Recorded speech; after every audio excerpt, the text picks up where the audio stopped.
Alors, pour le deuxième exercice, on a quelques longueurs, donc 166 km jusqu'à 93 km. Et la première question, on nous demande de calculer la vitesse moyenne. Donc, qu'est-ce que l'on doit faire? On doit additionner chacune des valeurs, du coup, de 166, 188, 187,5, plus 200, plus 202,5, plus 119,5, plus 93. Et comme il y a 7 valeurs, on divise par 7. Et ça nous fait environ 165 km. Il nous demande d'arrondir au dixième de kilomètre, du coup il va falloir mettre un chiffre après la virgule, donc 165,2 km. Donc voilà la moyenne parcourue par étape. Pour la deuxième question, on nous demande de calculer la médiane. Donc la médiane, c'est la valeur qui sépare le groupe en deux parts identiques. Donc il y aura autant de personnes qui vont enfin il y a autant de parcours où il y aura moins de kilomètres que plus de kilomètres.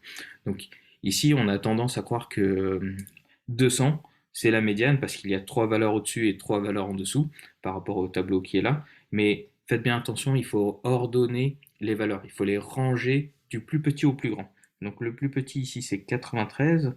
Ensuite, il y a 119,5. Ensuite, il y a, je vais mettre des points-virgules pour séparer ces valeurs. Il y a 166. Ensuite, 187,5. 188, 200 et 202,5. Donc je vérifie bien s'il y a cette valeur, c'est bien. Et du coup, la médiane, c'est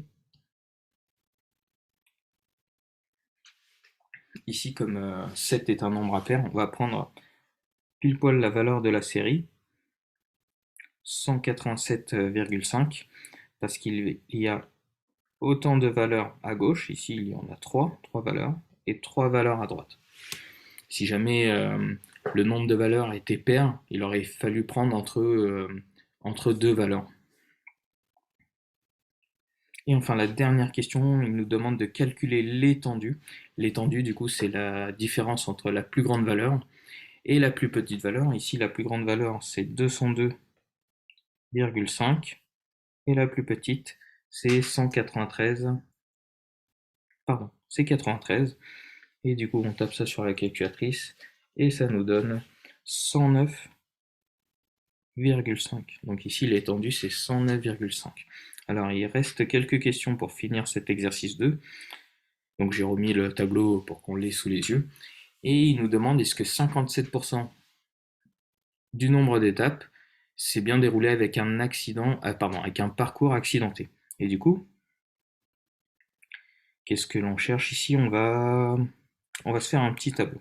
Donc, combien de parcours accidentés et combien de parcours au total? Donc ici, combien de parcours accidentés? Il y en a 1, 2, 3, 4. 4 parcours accidentés sur 7 parcours au total. Et nous, ce qu'on veut savoir, ce que l'on veut avoir, c'est un pourcentage. Donc si jamais il y avait 100 parcours, combien est-ce que de parcours accidentés est-ce qu'il y a? Du coup, on applique la règle de 3. On fait 4 fois 100 divisé par 7. Et ça nous donne environ 57,14. Donc on peut bien affirmer que il y a environ 57% du nombre total d'étapes qui se sont déroulées avec un parcours accidenté. Et l'avant-dernière question, du coup, le vainqueur, il a parcouru la course en 28 heures et 50 minutes, et le dernier, lui, il a mis 30 heures et 12 minutes. Et on veut savoir l'écart qu'il y a entre le dernier et le premier du classement. Du coup, bon, il y a plusieurs manières de faire ce calcul. Ce que je trouve le plus simple, pour moi, c'est pour passer de 28 heures 50 minutes à 29 heures, je sais qu'il y a 10 minutes. Pour passer de 29 heures à 30 heures, donc il y a 1 heure.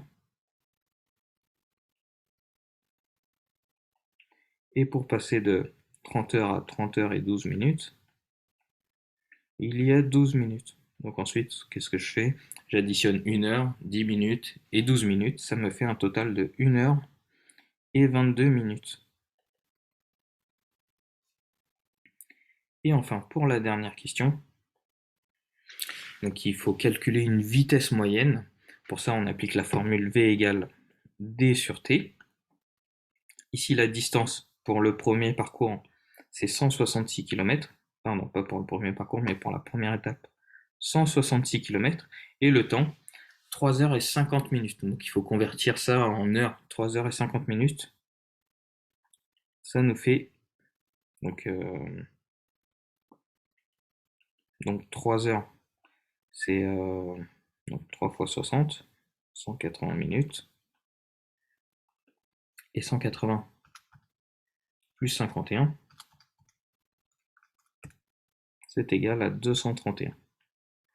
231, ensuite on va diviser ce nombre de minutes par 60 pour avoir le nombre d'heures.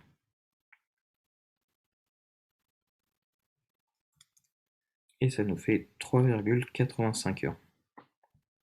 Du coup, pour calculer la vitesse, on va diviser 166 par 3,85 et ça nous fait environ